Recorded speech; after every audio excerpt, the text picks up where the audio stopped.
7 mars 1999, Stanley Kubrick, regjizori i Eyes Wide Shut, vetëm 4 ditë mbasi dorëzon filmin në studiot e Warner Bros. Dhe ju a prezanton atyre, gjendet i vdekur në shtëpinë e tij. Thonë që pati një atak kardiak gjatë natës, por miqtë e tij, më të afërmit të këtij produksioni, nuk mund ta besojnë. Nuk mund ta besojnë sepse në film mungojnë 25 minuta. 25 minuta janë prerë. Nuk mund ta besojnë sepse në film skenën e në Somerton, skena e famshme me maskën, është përdorur CGI, materiale digjitale që përdoren në kinematografi për të fshehur, për të manipuluar skena. Dhe përpos gjithë këtyre, të afërm thonë që në takimin e parë që Kubrick bëri me Warner Bros. Duke prezantuar filmin, pas dyerve të mbyllura, është dëgjuar duke u lëritur, asnjë nuk guxon të pres filmin tim. Nga çfarë kishte kaq shumë frikë Warner Bros? Çfarë donte që ne të mos shihnin? Mirë se vini në realitetin që pretendohej që nuk duhet ta shihni kurrë. Përpara se të vazhdoj, do doja shumë që t'ju uroja mirëseardhjen të gjithë atyre të parëve që janë nënshkruar në kanal. Mirë se vini. Dhe për gjithë të tjerët, në këto minuta që do të më ndiqni, ju sugjeroj që këtë kohë të mos e konsideroni si një kalim kohe, entertainment, përkundrazi, si një investim të mirëfillt për kohën, për veten, për jetën tuaj.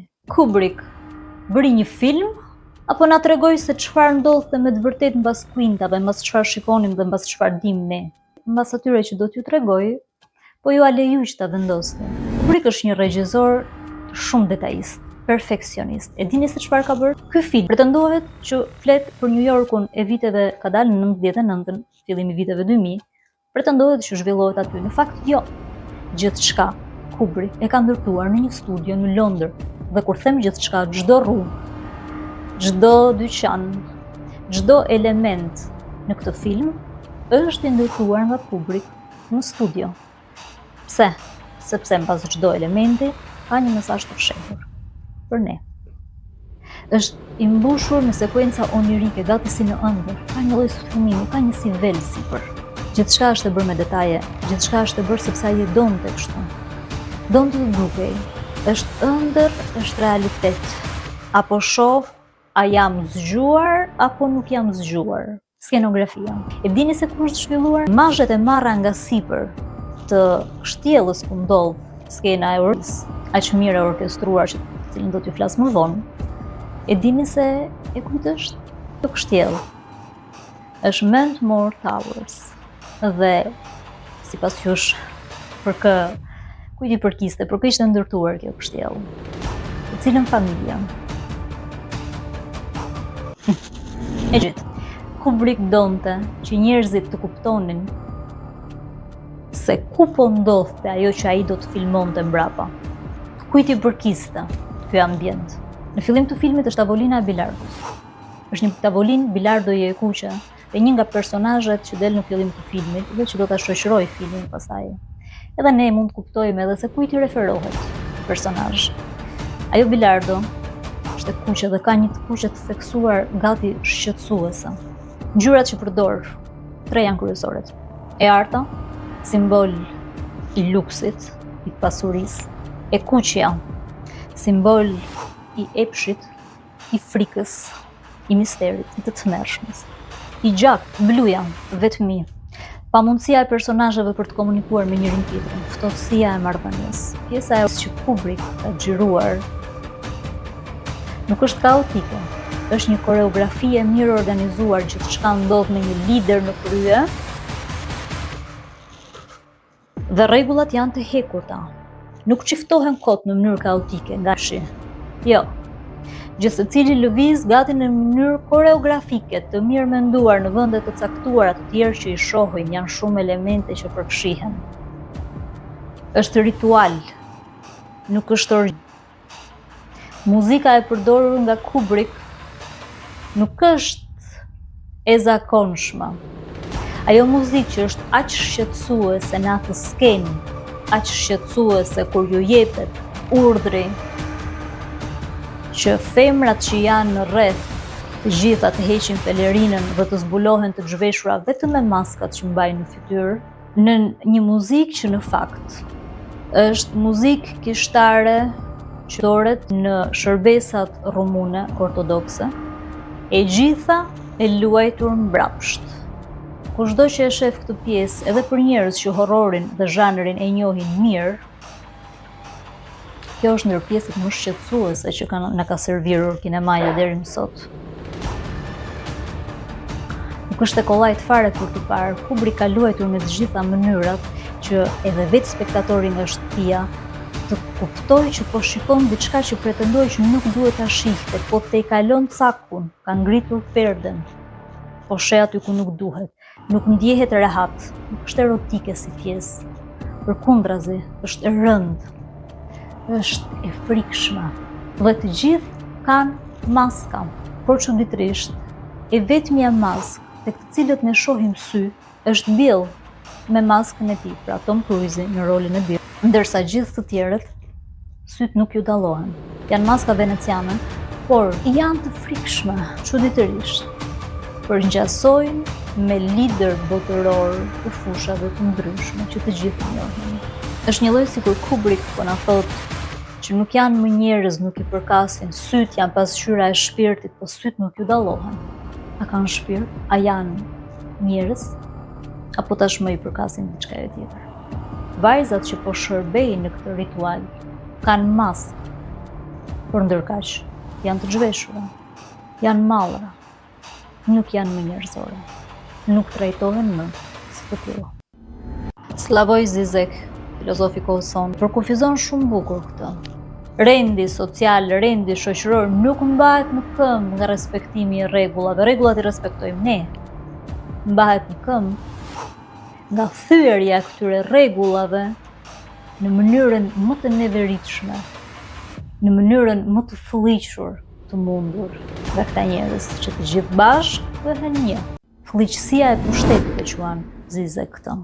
Atë siç u thash, në pjesën e origjinisë në Somerton, në pjesën e këtij rituali, është pranuar që është bërë ndërhyrje e madhe në CGI me këto elemente digjitale që janë mbivendosur këtyre skenave, me justifikimin që të mos dukeshin shumë gjëra, mos ndërkaq bashkëpunëtorët e afërt thonë që Kubrick në skenën e ka filmuar elemente dhe gjëra shumë nga afër, në mënyrë shumë eksplicite, shumë të detajuar, sepse çdo detaj i këtyre skenave na ka folur përmes simbolikave, duke treguar personazhe, situata, për të na treguar se realisht për çfarë bëhet fjalë. Dhe akoma s'kam thënë asgjë të vi pjesa që do të them në fund. Në fillim të filmit është personazhi i Victor Ziegler. Victor Ziegler është i fuqishëm, është një njeri i pushtetshëm, është një thinjosh me flokë të bardha, me shumë sharm, pak babaxhan në natyrë. Është për të zhdukur problemet, siç edhe na tregohet në fillim të filmit. Dhe është një personazh që gjiron përgjatë gjithë filmit. Mendohet që personi me kapuç që zhvillon gjithë ritualin dhe urdhëron gjithçka është pikërisht Ziegler. Çfarë ju kujton? Mandy, modelja që merr përsipër që të marrë gjithë fajet e Tom Cruise e Billit që është futur, është infiltruar, i paftuar në këtë mbrëmje me maska dhe e ofron ajo veten për të marrë dënimin që do të jepshin Billit. Një modele, më vonë, zbulohet që ka vdekur për kalim overdoza. Mandy është thjesht mall për këta njerëz. Aq është vlera e një njeriu të zakonshëm për këta njerëz. Thjesht janë elemente më të dobta, hallkat një zinxhiri që mund të shkëputen në çdo momenti, pa asnjë lloj vrasjeje ndërgjegjeje. Në fillim të filmit ne shohim një pjesë që është gati e pamendueshme, por duke qenë se janë këto sekuenca onirike, këto sekuenca gati si një lloj ëndre që ti mendon është e vërtetë, s'është e vërtetë, po e shoh apo nuk po e shoh. Është Robaqepsi Milik që Billi shkon dhe blen maskën për të ballur me maska dhe e gjen që ai proshet vajzën e tij dy burrave në mosh japonez, burra të pasur, të cilët i shef edhe të nesërmen kur shkon të dorëzoj maskën dhe absolutisht asnjë nga ata dhe asnjë aty nuk ka asnjë lloj vrasje ndërgjegjeje, po e bën që të rritet në karrierë dhe kaq. Gjitha elementet plotësohen. 27 vite më përpara, Kubrick pikërisht me Eyes Wide Shut, që nga titulli sy të shqyer, të mbyllur. Çfarë po na thonte? Po na thonte ndoshta që të gjitha i kemi përpara, por preferojmë që të themi që është vetëm një film, dhe të mos shkojmë andej. Një finale shokuese për ata që e kanë kapur. Ata që se kanë kapur, po ju a shpjegoj unë këtu. Bill dhe Alice marrin Helenën mbasi Bill i tregon që çfarë ka ndodhur dhe çfarë ka bërë shoqës, dhe të dy sillen në një dyqan krishtlindjesh bashkë me vajzën e vogël Helena, ku të gjithë janë familje, fëmijë, lodra pafund dhe arush pafund gjithkund. Kubrick me arushin në gjithë filmat e tij përfaqëson pafajësinë e thyer. Një dyqan të mbushur plot me fëmijë dhe familje gjatë kohës që çifti diskuton se çfarë do të bëjnë me jetën e tyre tashmë, duke folur gati si në kod.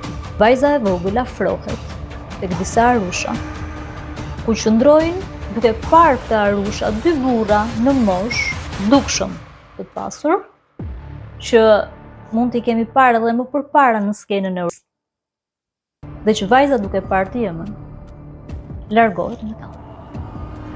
Ndërkaq, fjala e fundit që thot Alice të shoqit është mos është fjala e fundit e regjizorit që po na tregon që ai është momenti që ato po shikojnë që nuk ishin më në ëndër, ishte realiteti dhe që pafajësia ishte zhdukur. Mbase Kubrick sapo na tregoi se kush ishte çmimi i fundit që paguhej. Unë tashti do të shtoj atë që premtova në fillim. Kultura kinematografike është ndër kulturat më të rëndësishme, sepse siç po e shikoni, kur arrim të deshifrojmë mirë një film, arrim të kuptojmë shumë për jetën. Me gjithë këtë, ne mund të mësojmë diçka. Të paktën gjithë kjo kohë që po ju merret me këto lloj njoftimesh të pafundme që po bëhen, mund të dilni fitues dhe më të fortë. Tentuaj për jetën tuaj, për të afërmit tuaj, për fëmijët tuaj, për të gjithë shoqërinë. Nuk ishte ndonjë zheni matematikor, nuk ishte ndonjë zheni finance. Dhe për më tepër, nuk shiste se shiste heshtjen.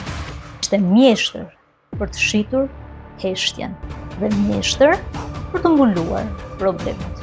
Të përdorte artin, shkencën, luksin për të joshur viktimat dhe të pasurit. Thuhet që kur nuk e forcë për ta mposhtur ariun, duhet të përdorësh forcën e tij për ta rrëzuar. Por për ta bërë këtë, duhet të keni aftësitë e duhura. Duhet të dini të kuptoni kur duhet të godisni, si duhet të silleni. Tani, nëse keni arritur që të vini deri këtu, do të thotë që syt dhe aq të mbyllur nuk i keni më. Kështu që unë jam shumë kurioze të di ju si e mendoni. Jepni mendimin poshtë. Mendoni që me të vërtet Kubrick pati një atak apo pagoi me jetën e tij këtë film? Mendoni që Eren ishte vetëm thjesht gardiani i burgut apo ishte drejtuesi kryesor? Dhe pse mendoni që duhet të skandalizohemi kaq shumë kur në fakt gjithçka na është servirur 27 të paktën 27 vite më përpara? Jepni komentin tuaj.